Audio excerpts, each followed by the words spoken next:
Nick speaking, and welcome to this video. Right, let's talk dice. So, big, massive part of the game, dice. So, I have a dice bag. I actually have two sets of dice. I have this set here, which I keep with my Necron terrain. Then I have another set of dice in another bag, and that's for my Cities of Death terrain. I'm going to have enough dice, basically. The more, the merrier. So let's take a look at my dice in this bag.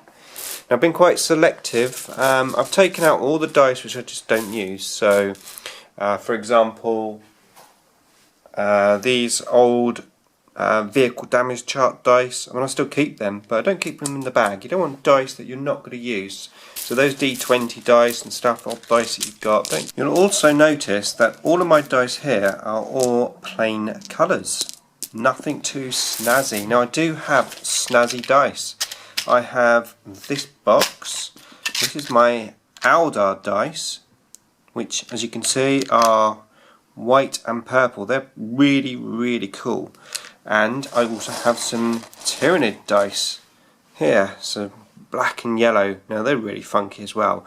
Very attracted to these dice, but to be fair, I don't use them, and the reason for that is when you're rolling, it's actually quite difficult to see the number. Now I can see it because I'm right next to it. If my opponent's all the way over there on that side of the table, he's not going to have a clue really.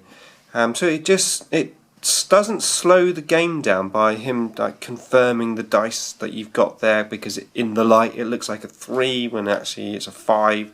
You know, it just eliminates all that. So yeah, plain dice. I know it's doesn't look so good, but it's far more practical. So I'd recommend plain dice. No, just because of that reason really. Okay, so white dice. Woohoo! Now we have a house rule in my gaming group that white dice are wound dice, or what we call hospital dice. Now obviously it's not going to be a worldwide known thing, it's just a little house rule. But whenever we play, if we're picking up dice, and let's say we're rolling a bunch of dice and we don't realise, and this one comes up, we say that just doesn't count because that is a wound dice and we have to re-roll it. It's just our house rule, so that we know that white dice basically just don't count. It's just for markers. So you would wound, if you got a wounded creature, white dice would go down on it. So if it had 3 wounds, you'd put it down, and it lost a wound, you'd put it down to 2 wounds. We'd use these for vehicle damage as well. So if you had, say, a 4 weapon destroyed, you'd put a 4 on the rhino. Obviously things have changed now with hull point, so hull point wise now we use a yellow dice, so yeah, like 2 hull points left and weapon destroyed, you know, so we know exactly what the vehicle's about. But yeah, white dice, hospital dice as we called it. It's always good to have a few house rules like that. I want to talk about cock dice as well. So what is a cock dice? A cock dice is when you get a dice which is sort of halfway between, like that. That is a cock dice. And everybody has their own rules about this. I mean, some people say if it lands on a piece of terrain, you re-roll it, whether it's flat or not. I mean, our house rule is if it's obvious, if it's slightly cocked and it's obvious that it's a 4, you know, we just go, yeah, it's a 4, you know. If it's not obvious, then we would just re-roll it. I also have my own personal house rule where if I roll a bunch of dice and one lands on top of the other, I always re-roll the dice that lands on the top, regardless of what happens. Now my buddy, he doesn't. He just takes it off and puts it down like that. Now that is fine, because as long as he does that every time, and as long as I do that every time, then we're happy. Both are happy. Different coloured dice. Definitely get yourself some different coloured dice. It's very, very useful. For example, Necron Annihilation Barge, 4 twin-linked dice on the top. I would roll that, and if I got any 6s, I would bring 2 different coloured dice in. Now that would be twin-linked, and I got another 6. So now I know that those red dice are my free shots. Fantastic, because now I can say, there you go, take those wounds, and any of those red wounds there, they're my free shots. Wow, look at that. 2, 3, 4. My goodness, I just killed 5 Space Marines. But yeah, you get what I mean. It's quite useful to have different coloured dice, because it's really good to mark what type of wounds that you've got. So let's say using like sniper guns or something, and you rolled a hit, that wasn't very good, but let's say I got a 6 there, and then I could change that for, say, a yellow dice, and that could be your rending shot. So you could say, there you go, 3 hits, 1's rending. Can you take the rending first? And you can allocate the dice that way. Personally, I like to use different coloured dice for different weapons as well. So, I always use green for my gauze, but also if I'm playing my Space Wolves or something, I'd use yellow for Melter, and then I'd use, say, green for plasma. So I'd have like 1 plasma gun and rapid fire the other way around. 1 melter gun and rapid fire plasma. So it's always good to have different coloured dice amongst your bag. Now I like to use these standard dice. I don't know what size they are actually, but it's the ones GW supply. I know some people like to use bigger ones, that's fine, but personally I like to use the normal size dice. But in my bag I do have some bigger dice, and we use these for our turn counters. Again, different colours, so if I'm playing Necrons, I'd be the green dice. My buddy, say Blood Angels, he'd be the red dice. Excuse me. And we'd put it down, turn 1, right, my turn 1, and then bring in his dice, turn 2, and then 1, and then say my turn 2, and we just turn a dice over so we know what turn it is. And we have the new rule now with Night Fight. So we use a yellow dice for Night Fight, which just goes in between. So if it's Night Fight turn 1, we put down there, and if it's Night Fight turn 5, we'd put a 5 down, just to remind us that when we get to turn 5, we need to see if it's Night Fight or not. We then introduce the kill point markers. Again, so if I was Necrons and say I've got first blood, I put down the single small dice there to indicate that I've got first blood. And then when my buddy gets a kill point of something, he would have that down there. So we'd keep an eye on our points as we go along, which is very useful. This dice here, the scatter dice, so if you haven't seen this before, that's a scatter dice. So basically you've got 2 hits and then 4 arrows. And the idea is when you're deep striking, and the normal deep strike rules would be roll both dice and the scatter, roll these next. So if that's your deep striker, roll it right next to that, so there's no arguments about where the arrow is, because if that's all the way over there, there's room for people arguing, especially if you're in a tight spot. So roll it next to it. And then, for example, there I'd be scattering 7 inches, so I'd be scattering in the line of that. If I get a hit, then I don't scatter. And just a note on twin-linked scatter, or twin-linked, if you've got, say, guided barrage or something. So you'd roll the dice. If you're not happy with that, you have to re-roll the whole thing. You don't just re-roll the scatter. So you re-roll the whole thing. You have to accept the second roll, not the first roll. So just a note on that.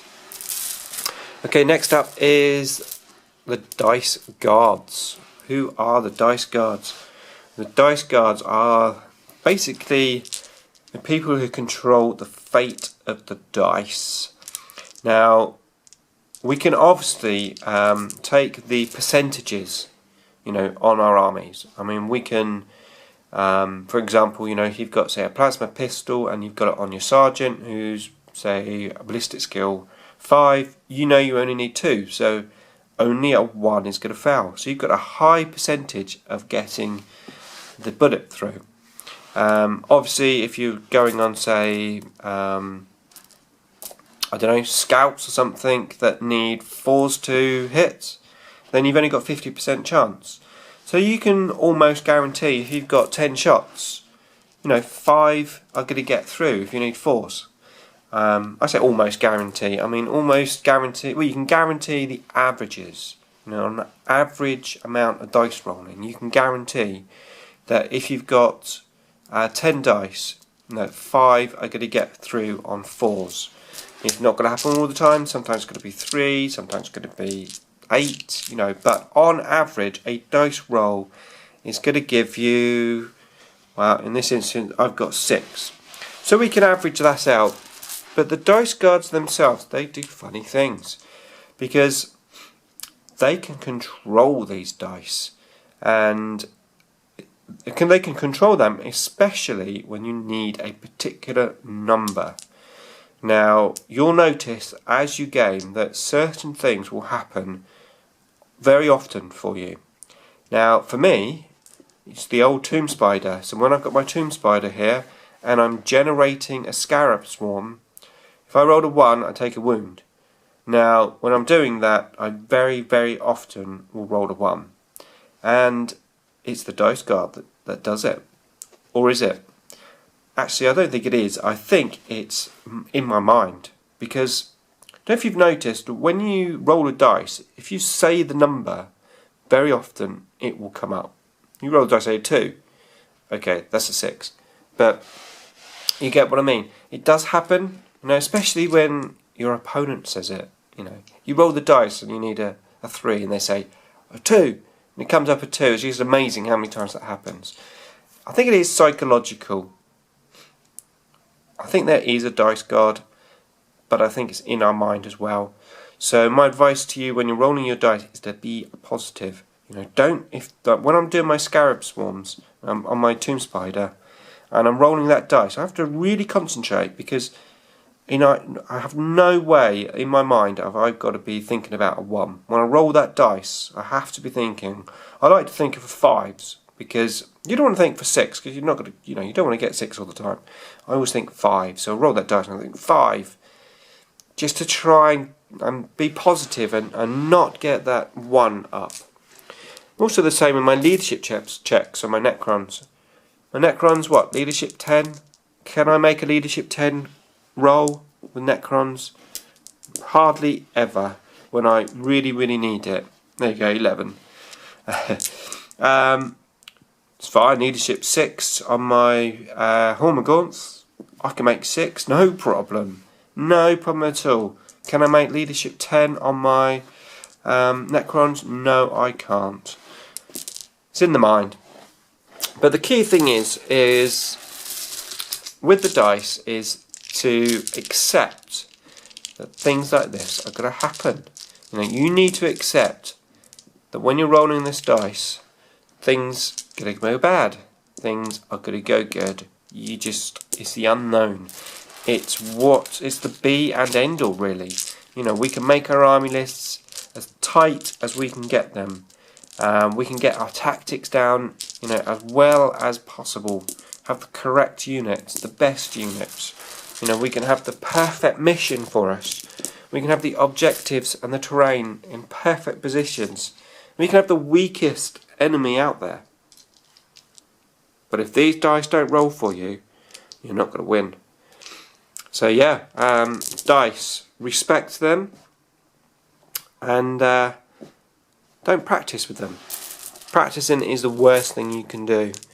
And I've done it before. Seer Council, new 6th edition, Aldar Codex comes out, and I'm rolling for the Seer Council to see if how many times I get fortune up. You know, you practice it, it works out perfect.